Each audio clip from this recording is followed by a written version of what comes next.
दोस्तों, हमारा 2 दिन का मसूरी का ट्रिप समाप्त हुआ।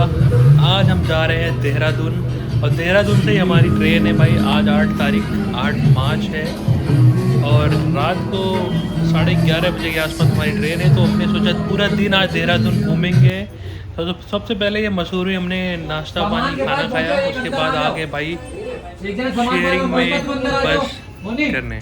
तो जब हम रिटर्न में आ रहे थे सुबह सुबह अर्ली मॉर्निंग 600 रुपये में हम लोग यहाँ आ गए थे मसूरी।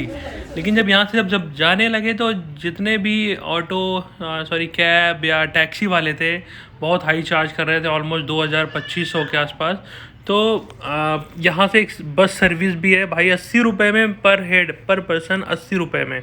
तो यहाँ पे क्या होता है कि बस जैसे आएगी सबसे पहले आपको टिकट लेना होगा, टिकट लेने के बाद बस लगी रहेगी, आपका सीट नंबर मिलेगा और आप बैठ जाएंगे।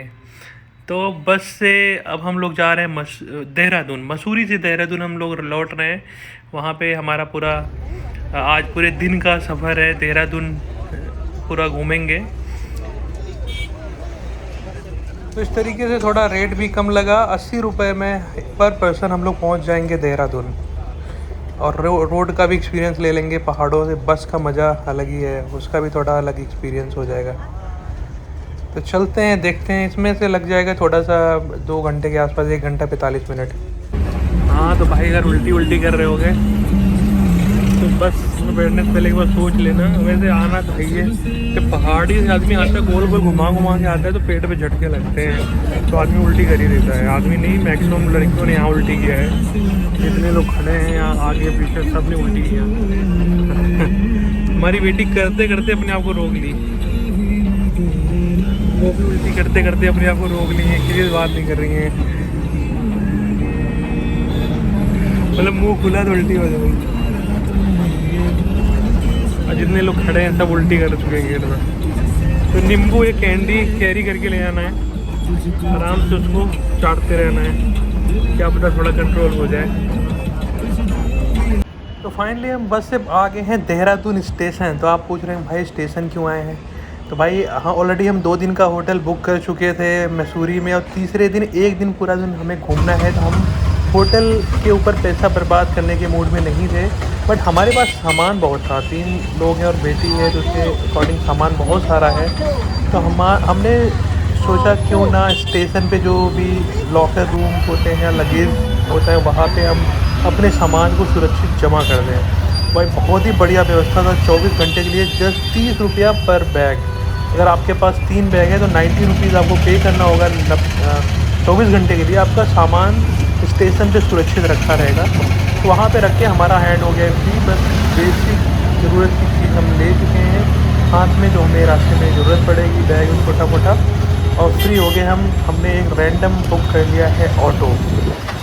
खैर ऑटो वाले भैया पहले आ गए हमसे, तुमसे नेगोशिएट करके हमें 1200 रुपये के आसपास ये ऑटो बुक कर लिया है। अगर मैं कैब वाले के पास जाता तो वो भी ऑलमोस्ट इतना ही लेता। पर भैया आ गए तो हमने ज़्यादा टाइम लगाया नहीं। तो हमें भाई ये बड़ी वाली ऑटो मिली थी। हमने कहा चलो ऑटो का थोड़ा एक्सपीरियंस लेते हैं। तो भाई आराम से देहरादून की सिटी से होते होते हम लोग पहुँचेंगे सबसे पहले सहस्त्रधारा। भाई ये गुरु द्रोणाचार्य की नगरी है। गुरु देहरादून मतलब द्रोण की देहरी। तो देहरादून का नाम ही गुरु द्रोणाचार्य से पड़ा है।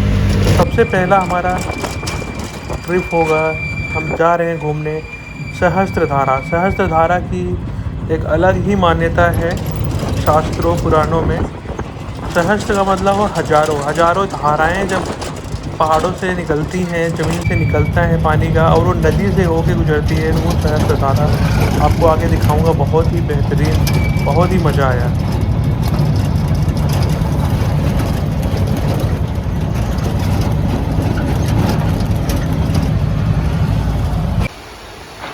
सहस्त्रधारा का पुराणों में ऐसा ही मान्यता है, यहाँ पे सल्फ़र वाटर होता है जो उसको पीने से या नहाने से आपके जो स्किन की प्रॉब्लम है या कोई भी बीमारी है उस पे फ़र्क पड़ता है। आपका मतलब कुछ मतलब ऐसी मान्यता है कि वो ठीक हो जाता है। और सेकेंडली अगर हम साइंस के अकॉर्डिंग बात करें कि जब भी बारिश होता है तो ज़मीन के अंदर या पहाड़ों के अंदर जो भी पानी सूखता है या लेता है वो पहाड़ों के अंदर चूना पत्थर होता है, तो वहाँ से वो छोटे मोटे रास्ते बना लेते हैं पहाड़ों के अंदर, और वहाँ से धाराएं निकलती हैं। तो दोनों का अपना अलग अलग मान्यता है। तो फाइनली भाई हम आ गए हैं अभी सहस्त्रधारा। गुच्चू ये पानी में है, नहाएंगे हम ये जो बाबू। भी पानी बहता हुआ आपको दिखाई दे रहा है, एक्चुअली ये पहाड़ों से निकल रहा है। हजारों पहाड़ों से झरने टाइप, जैसे कि शॉवर का पानी गिरता है, वैसे पूरा गुफाओं से पानी निकलते हुए एक जगह आता है और ये यहाँ गिर रहा है। फाइनली हम उस जगह खड़े हैं भाई, जहाँ अभी हाल फिलहाल में बिजली गिरी थी, बादल फटे थे। ये वही जगह है जहाँ इस जगह के जितने मार्केट थे सब बह गए थे सहस्त्रधारा धारा का। अभी नए तरीके से दुकानें बन रही हैं यहाँ पे। अब इसके आगे हम चलेंगे मेन जगह, जहाँ गुरु द्रोणाचार्य का सबसे प्राचीन शिव टेम्पल है। गुरु द्रोणाचार्य ने तप किया था, वहीं के सल्फर वाटर से लोग नहाते हैं, उस पानी को पीते हैं, और वहाँ का एक्सपीरियंस बहुत ही अद्भुत था।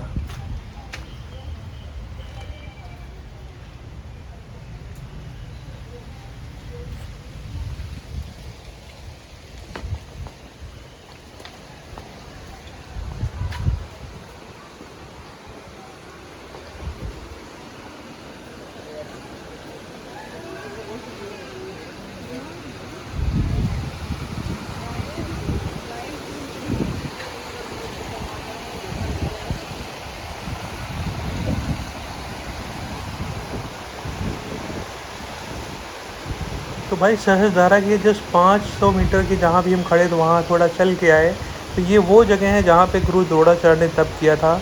और वहाँ यहाँ पे गुफाएं हैं महाभारत काल के टाइम की। तो यहाँ पे इसी गुफा में द्रोणाचार्य जी रहते थे, और ऐसा माना जाता है कि यहीं पे सबसे प्राचीन शिवलिंग भी है। और जब गुरु द्रोणाचार्य के पुत्र अश्वत्थामा को दूध की कमी हुई, तो उन्होंने भोलेनाथ का तप किया, और उनके शिवलिंग पे टपकने वाला जो जल हुआ वो दूध नुमा था, और उसको अश्वत्थामा ने उसको पिया। तो ये वो टेम्पल है, और यहीं पे बहुत ही पुरानी मंदिर, भोलेनाथ का मंदिर भी है। और ये सामने देखो पहाड़ों से झरने जैसा जो जल टपक रहा है, यही है सल्फ़र वाटर, और ये सीधे नदी में जाके मिल रहा है। और एक जगह से नहीं, ये जगह जगह से सल्फ़र वाटर गिर रहा है। ये भी भाई बहुत ही अद्भुत था, मैंने अपनी लाइफ में कभी ऐसा नहीं देखा था।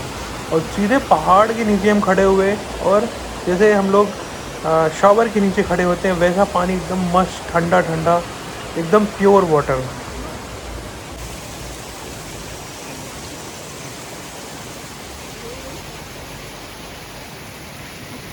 तो भाई देहरादून को हमेशा संतों की धरती कहा जाता है, ऋषि मुनियों की धरती कहा जाता है, क्योंकि यहाँ पे बहुत ही शांति, बहुत ही पीसफुल जगह रहा है ये महाभारत काल के टाइम से। तो महाभारत में जो भी योद्धा होते थे, जो ट्रेंड होते थे, वो ऋषि मुनियों के साथ में हर प्रकार का जो विद्या सीखते थे, वो यहीं पे सिखाया जाता था उनको। और महाभारत के से जुड़े हर इंसान की यहाँ से एक न एक कुछ न कुछ यादगार चीज़ें हैं। यही मेन तो ये पानी है। जिस जगह हमें, ये गुरु द्रोणाचार्य की वो जगह है जहाँ पे इसी गुफा में गुरु द्रोणाचार्य रहते भी थे और यहाँ तप भी किए थे। यहाँ से ठीक 10 किलोमीटर दूर टपकेश्वर महादेव मंदिर है, जो दुनिया का सबसे अलग मंदिर है। वहाँ जाने के बाद मेरा एक्सपीरियंस बहुत ही अलग था। आगे हम वहाँ भी जाएंगे, वहाँ दिखाएंगे। सबसे पहले ये देखिए भाई, ये सल्फर वाटर है। हमने तो बहुत सारा पानी पिया, उसके बाद हम जाके पहाड़ के नीचे से खड़े हो गए और खूब भर और नहाया भी।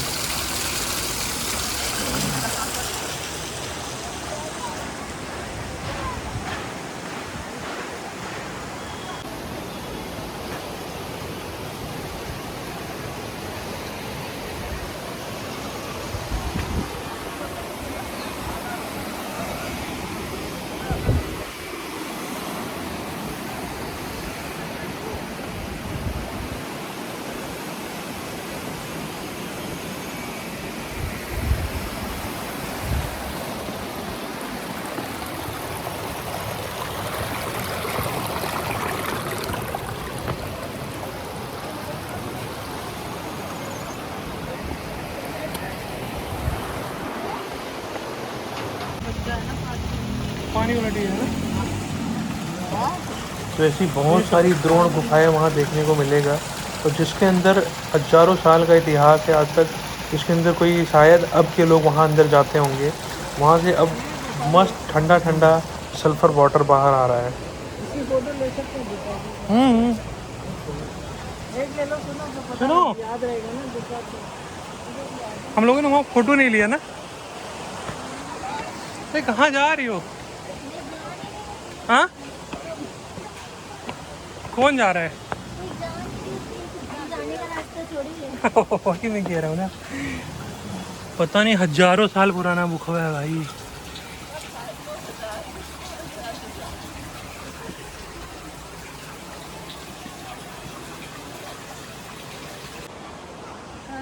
तो लोहे के ग्रिल भी बना दिए गए हैं। ये जो नीचे के लोग हैं जो यहाँ पे नहाते हैं, आप इस ग्रिल के थ्रू आप ऊपर तक पहाड़ों पे जा सकते हैं थोड़ा और अच्छा व्यू देखने के लिए। तो सहस्त्रधारा का एक बहुत ही अलग ही एक्सपीरियंस रहा, बहुत ही मज़ा आया इस जगह आके। ये देखो भाई क्या है मस्त।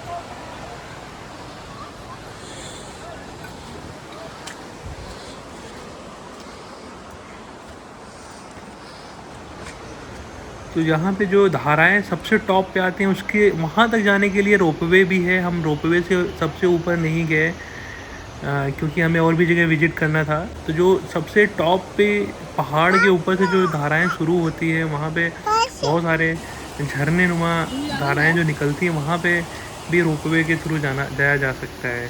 तो ये देखो पहाड़ों से कैसे नीचे पानी टपक रहा है, और हम यहाँ खड़े होके नहाए भी भाई। देखो ऐसा लग रहा था कि 2-3 घंटा बस इसी में बैठे रहो।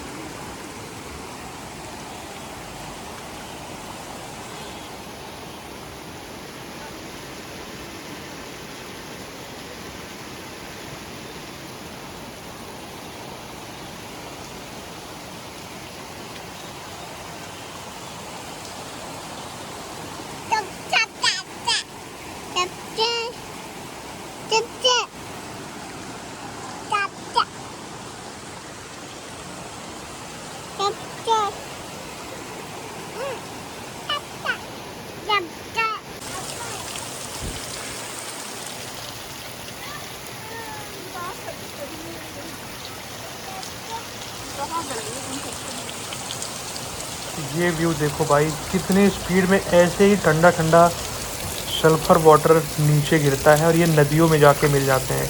ये एक जगह का सिलसिला नहीं है, सहस्त्रधारा के हर एरिया में ऐसे पहाड़ों से पानी निकल रहा है। ये मैंने शायद ऐसा कुछ देखा था। बहुत ही अद्भुत जगह है ये, बहुत ही मज़ा आया। हम तो खड़े हो गए यहाँ बहुत देर तक नहाए। तो फाइनली हमारा सहस्त्रधारा का बहुत ही अच्छा एक्सपीरियंस रहा। अब हमने, जैसा मैंने बताया, ऑटो बुक किए थे, ऑटो वाले भैया यहीं खड़े हुए थे। अब हम सहस्त्रधारा से निकल लिए हैं, जा रहे हैं गुचू पानी। बच्चों का, बड़ों का बहुत ही बढ़िया पिकनिक स्पॉट है गुचू पानी, और बहुत ही मज़ा आता है वहाँ पे। और भाई हज़ारों साल पुरानी वो जगह है। और हमने एक भुट्टा भी वहाँ लिया, और हम भुट्टा का एंजॉय, मैं भुट्टा खाते हुए, मस्त बॉयल्ड भुट्टा था, बढ़िया मस्त नींबू वूम्बू लगा के, नमक लगा के ऑटो में बैठ के अब जा रहे हैं नई जगह देहरादून पे।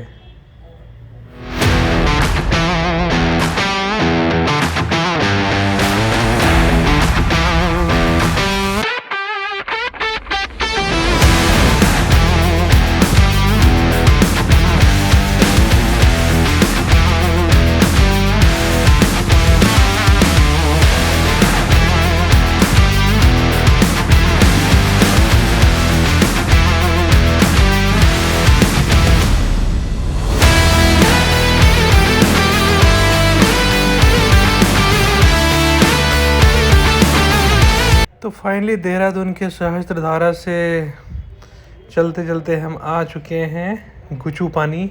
गुचू पानी का बहुत ही बड़ा इतिहास रहा है। गुचू पानी का जस्ट टिकट जब आप आएंगे 35 रुपीज़ पर हेड है, तो ऐसा आपको एंट्री गेट देखने को मिलेगा। और भाई गुचू पानी वो है, अंग्रेज़ों के टाइम पे ये पहाड़ों से निकलने वाला एक केव है, गुफा है। जब रॉबर्स जो चोर या जो डकैत लोग होते थे जो माल चोरी करते थे, लूटते थे, वो अंग्रेज़ों से बचने के लिए वो इस जगह आते थे, इस सुनसान इलाके में आते थे छुपने के लिए। तो बहुत ही ऐसी जगह है कि पानी नीचे बह रहा है, झील टाइप केव है, और वहाँ पे जो डकैत लोग होते थे यहाँ छुपने का काम करते थे, अपना रहने का अड्डा बना रखा था। आज के टाइम में ये बहुत ही बड़ा स्पॉट हो चुका है। गर्मियों के सीज़न में या छुट्टी सीज़न में हज़ारों लाखों लोग यहाँ पे विज़िट कर रहे हैं, हज़ारों लोग रोज़ आते हैं। तो भाई अब आ चुके हैं हम लोग गुच्चू पानी, और यहाँ का जब आप आएंगे तो स्लीपर 20 रुपये में मिल जाता है, क्योंकि आप जब यहाँ के पानी में जब वॉक करते हैं तो पत्थर नुकीले होते हैं, वो पैरों में चुभते हैं। तो 20 रुपये में आप रेंट पे स्लीपर्स ले सकते हैं और इंजॉय कर सकते हैं गुच्चू पानी को।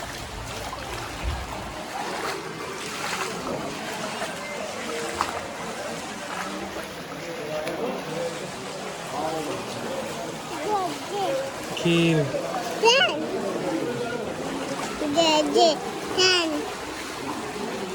रॉबर्ट्स लोग इसी के अंदर से जाते थे बेबी। जब रॉबर्ट्स जो थे ना चोरी करके इसी के अंदर चल जाते थे, यहीं से भाग जाते थे अंदर तक। हाँ, गुफा है।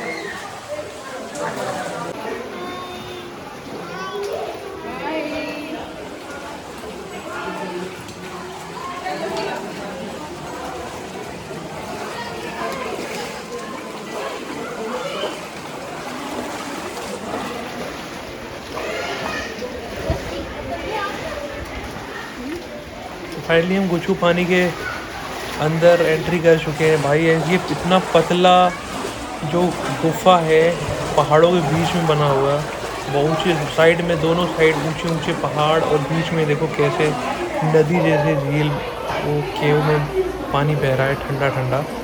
और उसी के आगे हमें बहुत दूर तक जाना है जहाँ से ये पानी गिर रहा है, जहाँ एक छोटा सा झील है, वहाँ तक हम चल के जाएंगे। बहुत ही मज़ा आया। ये भी देहरादून के एक बहुत ही यूनिक जगह है, बहुत ही मज़ेदार जगह है। तो मतलब यहाँ आने पे को भी ऐसा लगेगा नहीं कि कहाँ आ गए, कहाँ फंस गए। 35 रुपया टिकट है एंट्री, और गुच्चू पानी का अलग ही एक्सपीरियंस मिलेगा।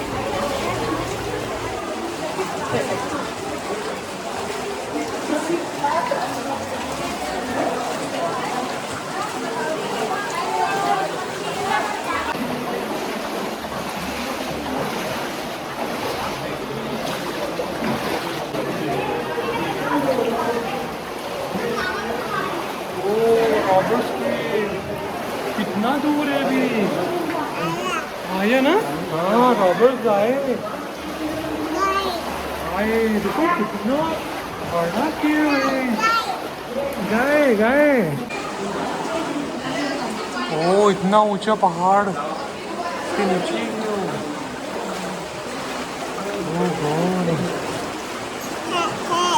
रॉबर्ट्स आए, इधर से आए बेबी। इधर भाग के छुप जाते थे रॉबर्ट्स।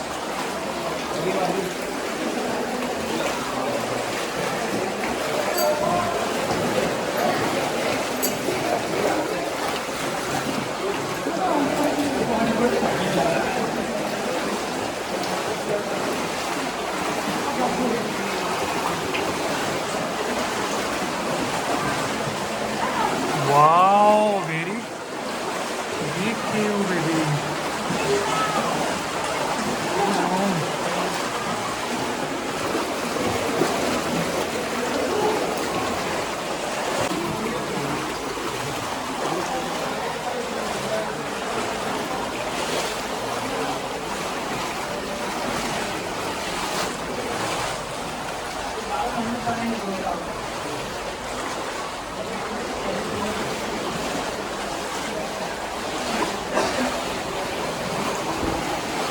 पकड़ो।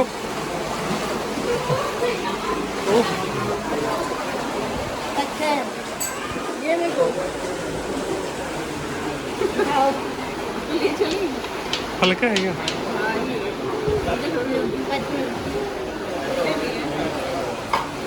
खाना नहीं, खाना नहीं। हाँ ये सुंदर है, ये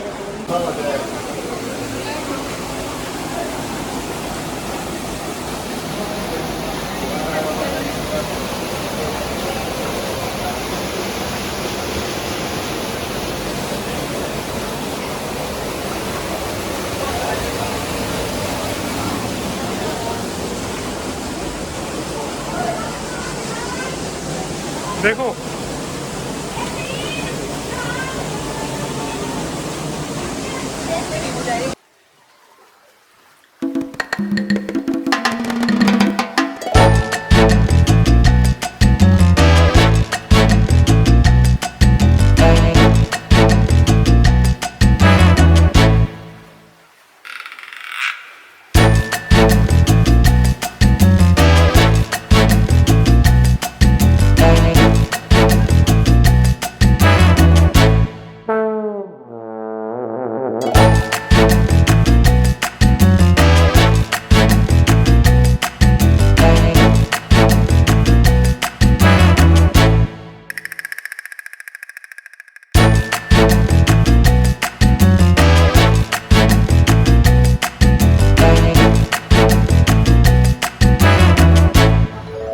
तो भाई फाइनली हमारा गुजू पानी रॉबर्ट्स केव का सफ़र पूरा हुआ। तो हम आ चुके हैं पूरे देहरादून का सबसे फेमस जो मंदिर है टपकेश्वर महादेव, जहाँ पर गुरु द्रोणाचार्य ने तप किया, और वो सबसे प्राचीन हजारों साल पुरानी शिवलिंग के दर्शन करने। तो हमने प्रसाद ले लिया है और जा रहे हैं भाई सीढ़ियों से नीचे टपकेश्वर मंदिर। टपकेश्वर मंदिर जब हम गए सेम वैसा ही है, वहाँ भी पहाड़ों के नीचे भोलेनाथ की मंदिर शिवलिंग मूर्ति हैं, और ऊपर से जो जल की धारा है शिवलिंग पे डायरेक्ट टपक रहा है। तो हमने शिवलिंग के अंदर तक का बहुत बड़ा वीडियो तो नहीं बनाया, थोड़ा सा एक झलक बना लिया था, क्योंकि अंदर वीडियो शूट या फोटोग्राफी करना अलाउ नहीं था, मर्यादा के ख़िलाफ़ था। तो इसलिए हमने अंदर का पूरा वीडियो नहीं बनाया, बस बाहर का जहाँ तक हम बना सकते थे टपकेश्वर महादेव धाम का पूरा वीडियो हमने बनाया है।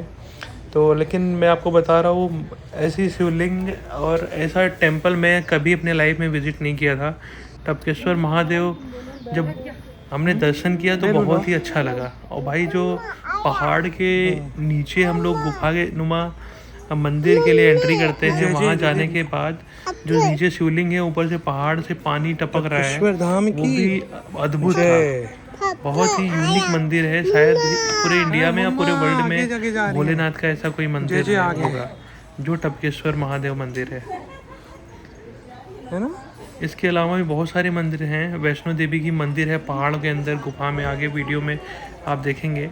तो सबसे पहले हम आ गए हैं गुरु द्रोणाचार्य जी की नगरी देहरादून के टपकेश्वर महादेव टेम्पल। तो ये भाई एंट्री गेट है भोलेनाथ के शिवलिंग के दर्शन के लिए। हमने प्रसाद ले लिया है। तो भाई ये है पहाड़ के नीचे, इसके अंदर शिवलिंग है, यहाँ हम दर्शन कर रहे हैं। वीडियो आगे बिल्कुल नहीं बना सकते हैं, बस पूजा पाठ करेंगे। और बहुत ही इन्जॉय आया भोलेनाथ के दर्शन करके। अब हम फाइनली बाहर आ गए हैं। अब ये बाहर का नज़ारा है, नदी है, पहाड़े हैं, और आगे वैष्णो देवी माता का बहुत ही अद्भुत मंदिर जो गुफाओं के अंदर है। हम गुफा के अंदर इतना कंजेस्टेड था, हम लोग अंदर घुसे और जब दर्शन किया वो अलग एक्सपीरियंस था टपकेश्वर महादेव धाम में। वो अलग ही एक्सपीरियंस था टपकेश्वर महाधाम धाम का। मंदिर बहुत ही आलीशान है यहाँ पे। हर साल लाखों लोग यहाँ आते हैं, और देहरादून का सबसे फेमस और सबसे पुराना मंदिर है ये।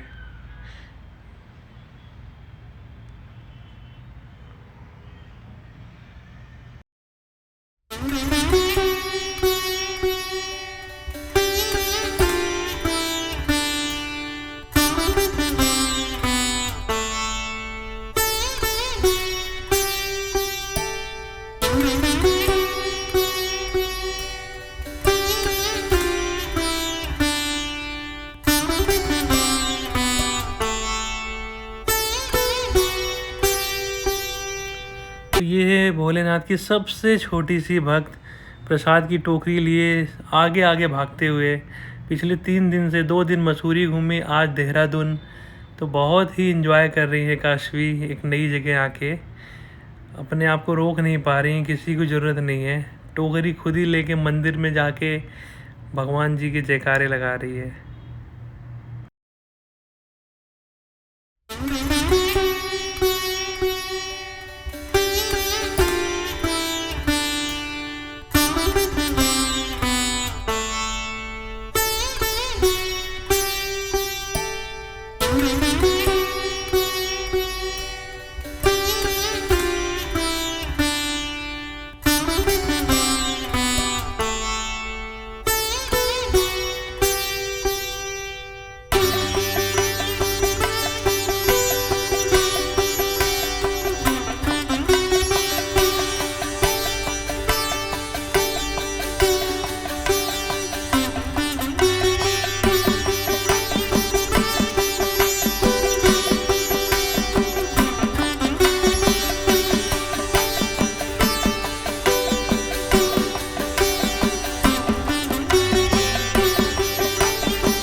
तो टपकेश्वर धाम में जैसा मंदिर है, मैंने शायद अपनी लाइफ में ऐसा मंदिर कहीं नहीं देखा कि पहाड़ों के ऊपर से पानी सीधे भोलेनाथ के शिवलिंग पे आ रहा है। और सेकेंडली यहाँ पे बहुत ही अच्छे अच्छे मंदिर हैं, बहुत ही हज़ारों साल पुराने मंदिर हैं, हज़ारों साल पुरानी मूर्तियाँ हैं। तो एक बहुत ही अच्छा एक्सपीरियंस रहा, बहुत ही आनंद आ रहा है यहाँ पे। फाइनली हम जा रहे हैं वैष्णो देवी माता मंदिर के अंदर।